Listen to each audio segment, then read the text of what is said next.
Okay. My name is Kwesi E, Baako. Welcome to the editorial. For this week's consideration, he who is without sin cast the first stone.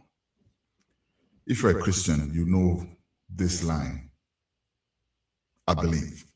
If you're not, it should still make sense to you. He who has no sin cast the first stone. What am I talking about? Just a short while ago, and this is a topic where I have no interest talking about. My only interest, I will state clearly at the end of the editorial. One second.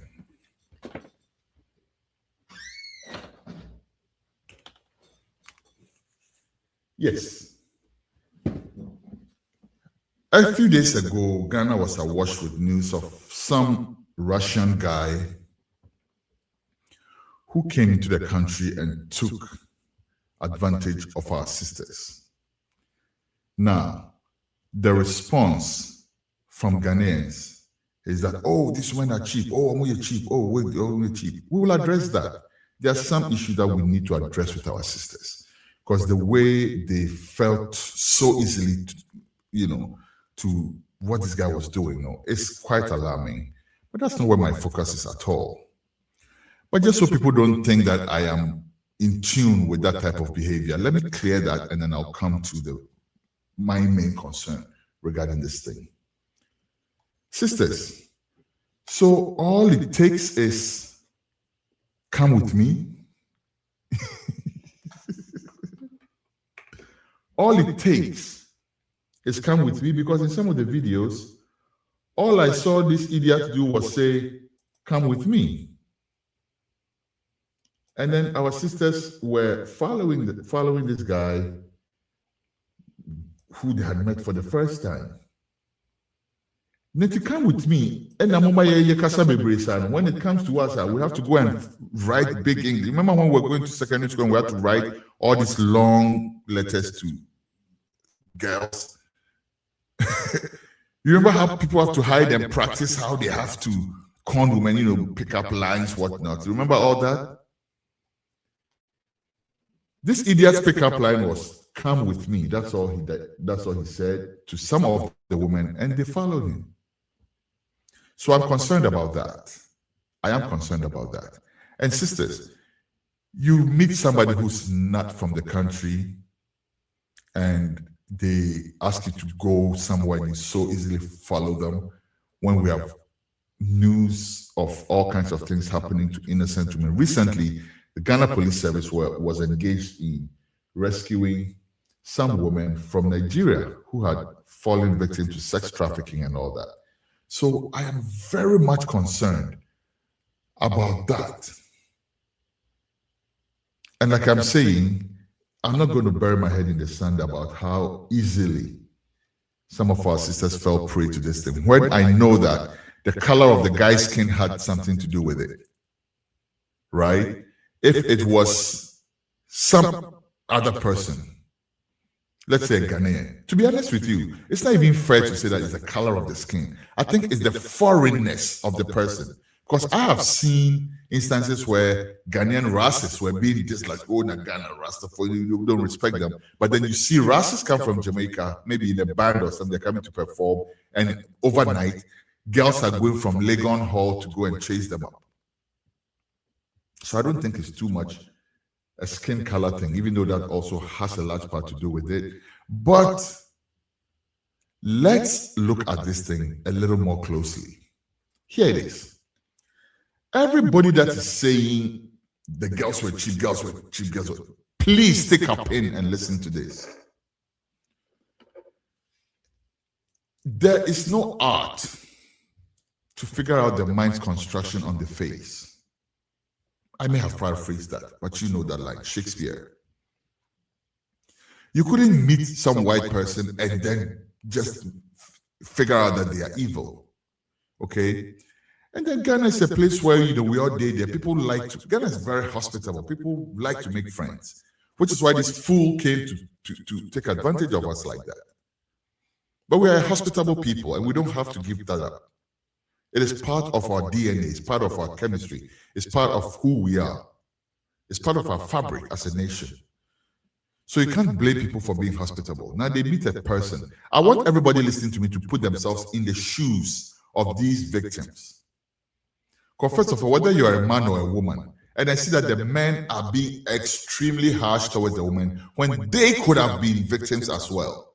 So men, Ghanaian men who are casting slurs at these women, no, take a look at it like this. If it was a man walking on the street and then they met some girl who said, "Hey, I like you, come with me," and he went with them, would you have painted them with the same brush strokes? Let's be honest. Let's be brutally honest. Because the fact that they are women, no, or we are vulnerable, but then also because of the sexism that pertains in our system, no, we are hitting them harder than we would have hit ourselves. The only crime that I see here was on the part of this fool who came from Russia to do what he came to do. The women did nothing wrong. Most of them did nothing wrong. And I'm not promoting promiscuity or anything like that. But unless they are married, if you meet somebody, look away from the skin color, whatever, and the person says, "Hey, I like you, come with me." And I'm saying again, Ghana girls, it takes more than that when it comes to us. So that I have a problem with. But all that said, you are in a country like Ghana, you see somebody who comes from abroad, and I'm not saying this is good, please, I want you to just put yourself in the shoes of the victims and then answer the question properly. Say you did Ghana, half, 3/4 of these people chastising this woman. You did Ghana, you meet some Obroni.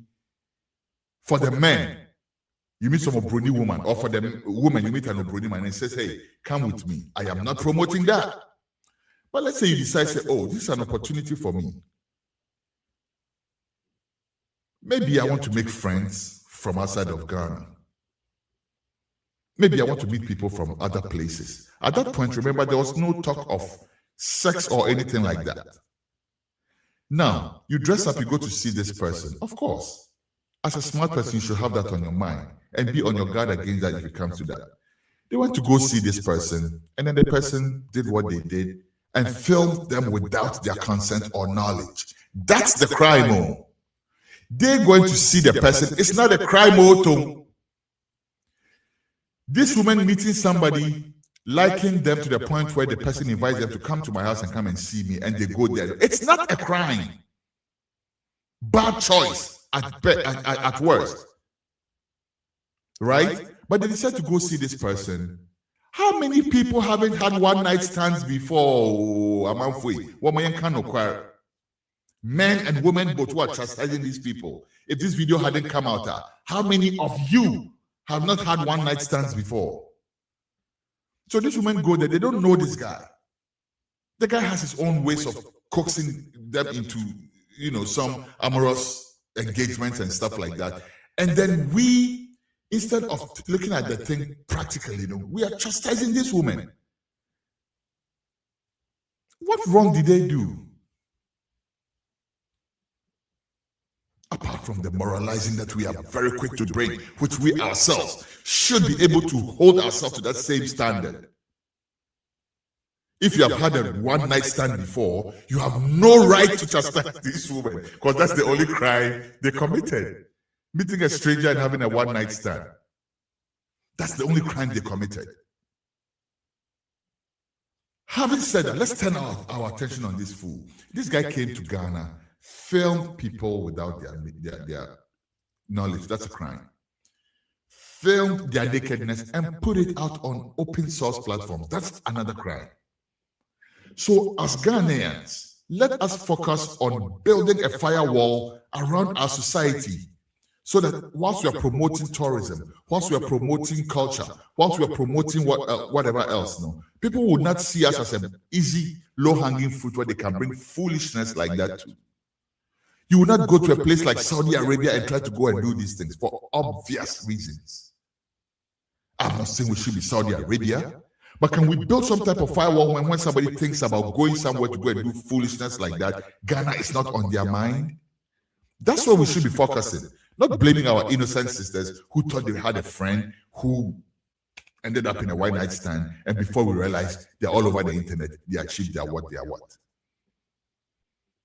I don't share that mindset that our women are cheap. I have my issues with how easily they fell prey, but that can be explained. That can be explained because they did nothing wrong. Nothing wrong if you take out the moral question. All they did was had a one night stand which went wrong. And that idiot had no right to either record them or put them out. And that's where we should be focusing. Getting this idiot to justice and using him as an example to show any other person who would like to come to Ghana with that mindset that, no, we're not open for business for that kind of nonsense. And let's protect our women. They may have erred. So what? Haven't you erred? Like I'm saying, if you have never had a one-night stand, then maybe you have the right. Maybe. But if you have had a one-night stand before, if you had met a total stranger that you never knew before and liked them and decided to say, hey, come see me, and they have come to see you, and you have had Bolingo, where else would they have erred? We'll leave it there for today. Thank you very much for doing the listening. Today's show has been very jerky. I am not very happy at all at how today's show went. It's all type of ways due to the internet connection, and mostly due to the fact that our main guest failed to show up. That's not a good thing at all. But we'll try and get him back next week. And like I said, even without him, I can confidently tell you that the herb has not been legalized in Ghana. Don't be fooled. Don't go out there and try to do anything stupid, because we are still under prohibition. And my system is still frozen. But once it comes back, I don't know what, man. My systems are freezing. Everything is all over the place. Oh my God. Well, my name is Kwesi E, Baako. I come in peace. I never come to please. I'm out for today. Thank you for joining us for today. And we promise next week is going to be a much better show. That is a promise from me. Thank you very much. Enjoy the rest of your day, and bye for now. I'm out.